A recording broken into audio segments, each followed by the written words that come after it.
I am ready. Serbisyong totoo ng GMA News. Kumustahin naman natin ang lagay ng panahon ngayong Lunes mula sa ating resident meteorologist na si Ginoong Nathaniel Cruz. Mang Danny, good morning. Salamat, Rhea. Dalawang namumong sama ng panahon nga ang atin po ngayong binabantayan. Ang isa ay huling namata ng Pag-asa sa layong 930 kilometers dito sa may 6 silangan ng katimugang o Northern Luzon. Samantalang ang isa naman ay nasa layong 380 kilometers dito sa may silangan ng Southern Luzon. Pero kahit nasa loob na ng Philippine Area of Responsibility, yung dalawang low pressure area na yan ay hindi pa makakaapekto sa alinmang panig ng ating bansa.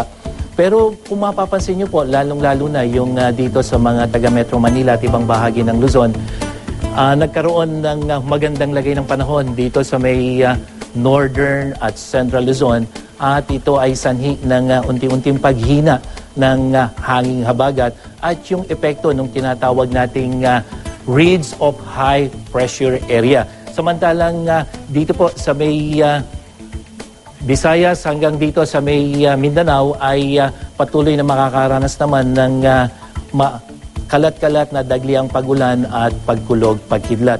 Narito naman ang magiging lagay ng panahon sa iba't ibang panig ng ating kapuluan.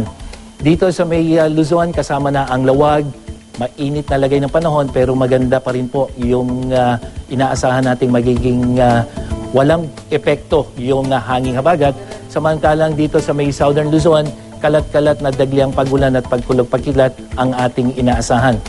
Dito sa Metro Manila, meron na pong posibilidad ng pagulan, maaga pa lamang 30% at habang umahapon pagdating ng tanghali, mapapansin nyo, mataas na yung posibilidad ng pagulan, 80% at pagdating po ng gabihan ay ganun din 80%. Pero tingnan natin yung init factor natin. 32 degrees ang inaasahan natin na temperatura pero 36 degrees Celsius ang magiging pakiramdam ng ating mga katawan.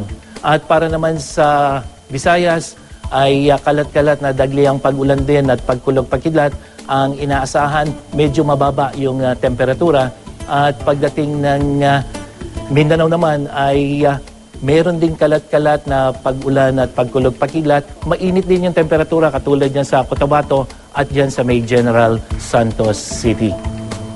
Ano man ang panahon, magplano, magsiguro, makibalita sa GMA Weather. Ako po si Nathaniel Cruz para sa I Am Ready, serbisyong totoo ng GMA News.